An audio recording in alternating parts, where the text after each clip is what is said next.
Hoy celebramos la solemnidad de la fundadora de esta congregación religiosa, las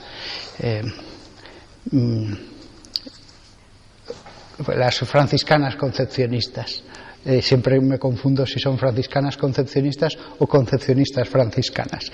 Eso, concepcionistas franciscanas. Ellas ya saben que soy un poco despistado y me lo perdonan todo. Probablemente, aunque lleve 20 años, siempre me entrará la misma duda. Bueno, el caso es que, siendo esta la festividad que celebramos hoy en las primeras vísperas, he dicho: ¿sobre qué les voy a predicar?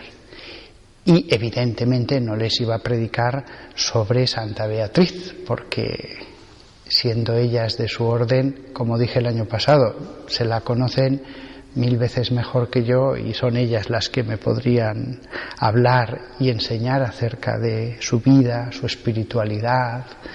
Sobre ese aspecto no tengo nada que enseñarles.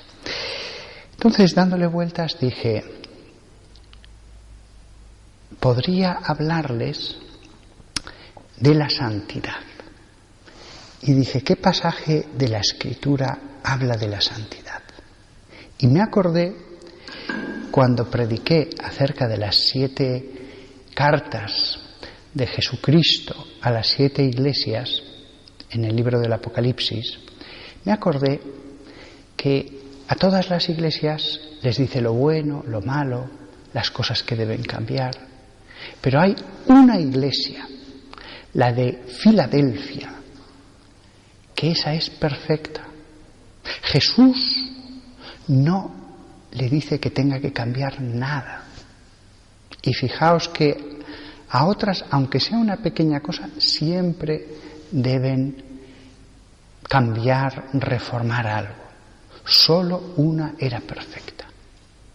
Es un canto de Jesús ciertamente a la santidad, en ese caso de una iglesia, pero también vale para una persona. Así que sobre ese tema quería predicar hoy y mañana. Bueno, lo primero de todo, hay que decir que todas las 7 iglesias a las que envía una carta Jesús están en unas regiones colindantes y cercanas entre sí, y todas en una casi península, digámoslo así, que es Asia Menor, que son muy cercanas, desde la más que está en un extremo, que es Pérgamo, hasta la Odisea, que está en el otro extremo, hay 300 kilómetros como longitud máxima. El mensaje a la iglesia de Filadelfia, ya el nombre tiene un mensaje en sí mismo, porque Filadelfia significa amor de hermano. Amor de hermano. Era una ciudad nueva que había sido fundada en el año 189 por el rey Eumenes II y que la nombró por el amor a su hermano, que fue su sucesor, Atalo I. Fijaos, el nombre ya nos indica todo. ¿Quién es la iglesia perfecta o la persona perfecta? Aunque sea uno solo, el que ama. Pero no el que ama genéricamente, el que ama al hermano. Dice Jesús: y al ángel de la iglesia de Filadelfia escribe: estas son las palabras del santo, del verdadero, el que tiene la llave de David, el que abre y ninguno cerrará, el que cierra y ninguno abre. Vamos a detenernos un momento en estas primeras palabras. Estas son las palabras del santo. Solo había un santo en Israel. En la Biblia, cuando se dice el santo, el que es santo, es solamente uno: el Dios todopoderoso y único. De tal manera que quiero recordar que Isaías en un momento dado dice: esto dice el que es santo, y ya todo el mundo sabe que es Dios. Es curioso el que está hablando es Jesús y está usando en el comienzo de esta carta las palabras que se refieren al único Dios. Cuando en el Antiguo Testamento se habla del Santo, del único, del Todopoderoso, no está refiriéndose al Padre, está refiriéndose a Dios, a las tres personas. Dios es, por tanto, el Santo, es el verdadero, lo cual lo contrapone a lo que es falso o a lo que tiene mezcla de falsedad. Todo lo demás engaña, en mayor o en menor medida, porque tiene la vanidad de las cosas de este mundo o la falibilidad que tenemos las personas, que fallamos a otras, en mayor o en menor medida, queriendo o sin querer. Dice, el que tiene la llave de David. ¿Qué significa esta expresión?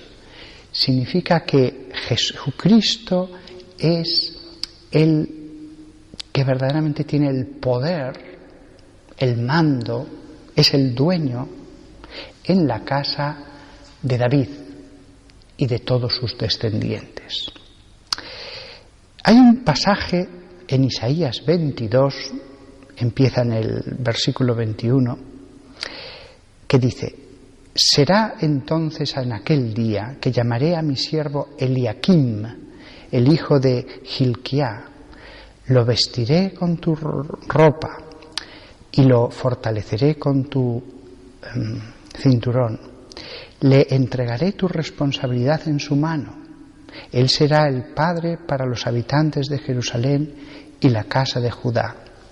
Está hablando de cómo a su siervo, el siervo de Dios, Eliakim, le va a entregar la responsabilidad sobre su pueblo.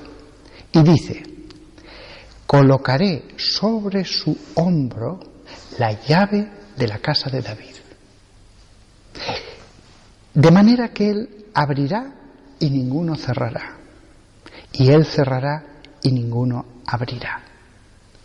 Las mismas palabras que después va a decir Jesús.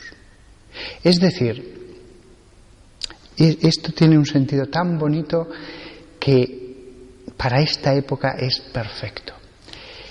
Jesús ha entregado la administración de la Iglesia a los 12. No la entregó a uno, la entregó compartida a 12. No la entregó a un rey, San Pedro, que tenía unos siervos que eran los otros. No. La entregó la responsabilidad sobre la Iglesia a un colegio, porque no quería que se dominara sobre el rebaño como domina un rey sobre un reino. Y para que eso quedara claro, iban a ser los 12, expresión que se usa muchas veces. Los 12 son los que tienen responsabilidad. Y les dijo una frase muy parecida: lo que atareis en la tierra será atado en el cielo. Es una frase parecidísima, atar. Sin embargo, la frase que Jesús usa para sí mismo es mayor: cerrar o no cerrar. Ese poder entre los 12 lo entrega a uno, Pedro, porque sabía que era necesario, si era un grupo, poner una cabeza. Pero dijo cabeza, no un rey de los apóstoles, no un gobernador de los apóstoles. La autoridad en la Iglesia iba a ser distinta del dominio y el poder en las cosas humanas.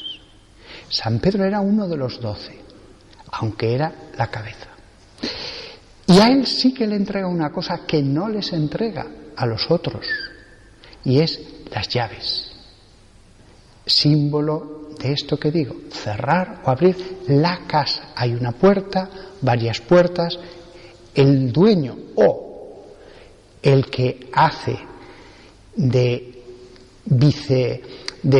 ecónomo, el que está después del dueño, puede tener las llaves y él es el que manda. Esto se cierra, esto se abre. Ahora bien, fijaos lo que ha dicho Jesús en esta carta. El santo, el verdadero, el que tiene la llave de David, que abre y ninguno cierra. Es decir, Jesús ha entregado poderes a los apóstoles, Jesús ha entregado unas llaves a San Pedro, pero Él tiene la llave de la casa de David y por tanto la casa de la Iglesia. Jesús sigue teniendo el mando sobre todo. Y en épocas en que parezca que hay mucha zozobra, en que unos digan esto es inaceptable, en que unos se vuelven contra unos pastores o contra el Papa, tranquilos, tranquilos. Debemos obedecer a los pastores legítimos, los obispos y el Papa, porque sigue teniendo la llave de David, Jesús. No es que Jesús haya dicho, me marcho y cuando vuelva a ver qué ha pasado. No, Él está viendo su Iglesia y tiene todo poder. Y lo dice Él mismo. De manera que si Él quiere abrir algo, lo abre. Y si quiere cerrarlo, lo cierra. Si quiere que uno de sus siervos sea obispo, cardenal o papa, pues se cierre su capítulo y muera, pues se va a morir. Y si quiere suscitar otro, pues lo va a suscitar. Así que siempre tenemos que tener plena fidelidad a los obispos y al Papa, porque la Iglesia no ha sido abandonada a sus manos, no. La Iglesia es observada por Jesús, tutelada por Jesús, que suscita pastores cuando quiere y según su corazón, y a otros les dice ahora, venid a mi presencia, se ha acabado. Fijaos qué perspectiva de tranquilidad nos ofrece este versículo. El que tiene la llave de David, el que abre y ninguno cerrará. Es decir, cuando Él abre un capítulo, cuando Él abre que una persona llegue a lo más alto, nadie lo puede evitar. Y cuando Él cierra, nadie puede evitar que Él cierre la puerta. Así que dejemos de pensar en la Iglesia como si fuera algo meramente humano. Es verdad que es humano, pero con Jesús en la barca. Aunque parezca a veces que duerma, no duerme. La Iglesia siempre les va a parecer a unos que es demasiado conservadora y tradicional, y a otros les va a parecer que ya se ha modernizado demasiado y que esto va a ser un caos y que esto va a zozobrar. Siempre va a pasar eso. Lo único que se nos pide a las ovejas y a los pequeños pastores como yo es fidelidad, confiar que esto no es como las cosas de este mundo. La llave en esta casa que es la Iglesia, hay muchas cámaras y muchos tesoros espirituales, tesoros de santidad, de sabiduría.